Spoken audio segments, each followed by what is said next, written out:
আজকের দিনে আমরা এমন এক সমাজে বাস করছি যেখানে উন্নতি মানে এখন ইএমআই। হ্যাঁ, আপনি ঠিকই শুনেছেন, ইএমআই বা ইজি মান্থলি ইনস্টলমেন্ট, একটা শব্দ যা আজ কোটি কোটি মানুষের জীবনে আরাম নয়, বরং এক অদৃশ্য দাসত্বের চিহ্ন হয়ে দাঁড়িয়েছে। প্রতিদিন আমরা টিভি, মোবাইল বা সোশ্যাল মিডিয়ায় দেখি যে জিরো ডাউন পেমেন্টে নিজের গাড়ি নিন, মাত্র ৩,০০০ টাকায় স্মার্টফোন, ড্রিম হোম এখন ইএমআইতে। সবকিছু এত সহজ দেখানো হয়ে যে মনে হয় আমিও পারবো, কিন্তু বাস্তবে আপনি যতটা দেন তার চেয়ে ১০ গুণ বেশি হারিয়ে ফেলেন স্বাধীনতা, নিশ্চিন্ততা আর মানসিক শান্তি। চলুন ভাবুন, ভারতের প্রায় ৮০% মধ্যবিত্ত পরিবার অন্তত এক বা একাধিক লোনে জড়িয়ে আছে। কেউ হোম লোনে, কেউ গাড়ির ইএমআইতে, কেউ আবার পার্সোনাল লোনে। আর প্রতি মাসে আয়ের বড় একটা অংশ চলে যায় কিস্তি শোধে। ফলে হাতে টাকা কমে যায়, চিন্তা বাড়ে, আর পরিবারে শুরু হয় মানসিক চাপের নতুন অধ্যায়। ব্যাংক আর ফাইন্যান্স কোম্পানিগুলো আমাদের শেখায় যে এই তো সহজ, ইএমআইতে জীবন গড়ুন, কিন্তু তারা বলে না,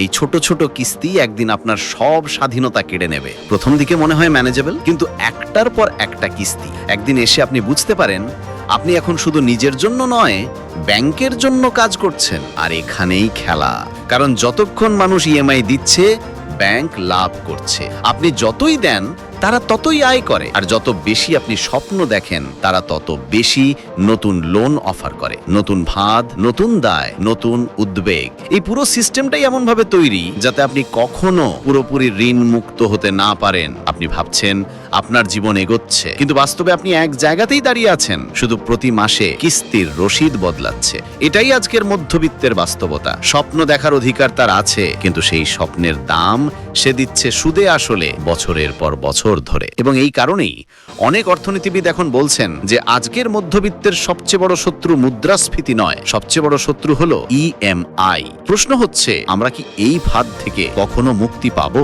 নাকি আমরা এমন এক পৃথিবী গড়ে ফেলেছি যেখানে দাসত্ব আরামদায়ক আর ঋণই হয়ে উঠেছে জীবনের নতুন স্বাভাবিকতা? ইএমআই নামের ফাঁদ থেকে জন্ম নিয়েছে আরও এক বিপজ্জনক রূপ, গ্রুপ লোন বা মাইক্রো ফাইন্যান্স লোন। এটা এমন এক ব্যবস্থার নাম যা গরিব মানুষকে সহায়তা দেওয়ার নামে আসলে তাদের আরো গভীর ঋণের অন্ধকারে ঠেলে দেয়। গ্রামে গ্রামে, শহরের পাশে গড়ে উঠেছে শত শত মাইক্রো ফাইন্যান্স কোম্পানি। তারা আসে মিষ্টি হাসি নিয়ে, বলে, দিদি শুধু 10 জনের গ্রুপ বানান, ছোট্ট একটা লোন নিন, বাড়ি, ব্যবসা বা গরু কেনার কাজে লাগান। শুরুটা সহজ, কাগজপত্রও কম, কিন্তু কয়েক মাস পরেই শুরু হয় কিস্তির দুঃস্বপ্ন। প্রতি সপ্তাহে টাকা তুলতে আসে এজেন্টরা। একদিন না দিলে শুরু হয় হুমকি, অপমান, সামাজিক লাঞ্ছনা।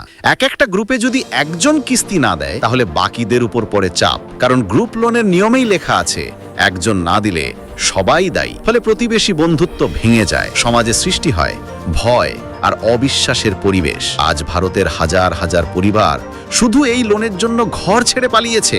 কেউ কেউ মানসিক চাপে আত্মহত্যাও করেছেন। তাদের মধ্যে বেশিরভাগই গরিব বা নিম্ন মধ্যবিত্ত নারী, যাদের জীবনে লোন মানে একমাত্র ভরসা, আবার একমাত্র অভিশাপ। একটা সময় ছিল যখন মানুষ জমিয়ে কিছু কিনত, এখন মানুষ কিনে ফেলে পরে জমায় ঋণ শোধ কোটাতে। এটাই আজকের সমাজের বিপরীত বাস্তবতা। আপনি যত উপার্জন করেন তার চেয়ে অনেক বেশি দেন অন্যকে, ব্যাংককে, কোম্পানিকে বা লোন অফিসারকে। আর এই খেলায় হারছে একটাই শ্রেণী, মধ্যবিত্ত ও গরিব। কারণ ধনীরা লোন নিয়ে ব্যবসা করে, লাভ করে, আর গরিবরা লোন নিয়ে বাঁচার চেষ্টা করে, হারিয়ে ফেলে সবকিছু। একটা প্রশ্ন মনে রাখুন, কেন এত মানুষ আজও লোনের জালে জড়িয়ে পড়ছে? কারণ এই সিস্টেম এমনভাবে সাজানো যাতে আপনি বারবার ধার নিতে বাধ্য হন, একটা কিস্তি শোধ করতে আরেকটা লোন, একটা লোন শোধ করতে আবার নতুন ইএমআই। শেষমেশ ঋণ পরিশোধ করতেই জীবন শেষ হয়ে যায়। এই দৌড়ে কেউ টিকে থাকে, কেউ ভেঙে পড়ে। আর যারা ভেঙে পড়ে তাদের খবর যায় না সংবাদে, তাদের গল্প হয় না ভাইরাল, তারা শুধু পরিসংখ্যানের সংখ্যা হয়ে হারিয়ে যায়। India highest micro finance default cases, rising death suicides in rural areas শিরোনামগুলোতে এক মুহূর্তের জন্য দেখা যায়, তারপর আবার নীরবতা। এটাই আজকের বাস্তবতা, যেখানে স্বপ্ন বিক্রি হয় সুদের হারে, আর মানুষ নিজের জীবন হারায় কিস্তির বোঝায়। যে সমাজে লোন নেওয়া স্বাভাবিক, সেই সমাজে ঋণ শোধ করাটা অস্বাভাবিক হয়ে উঠেছে। এ যেন এক অদ্ভুত বাস্তবতা, যেখানে বেঁচে থাকার জন্যই মানুষ ধার করে,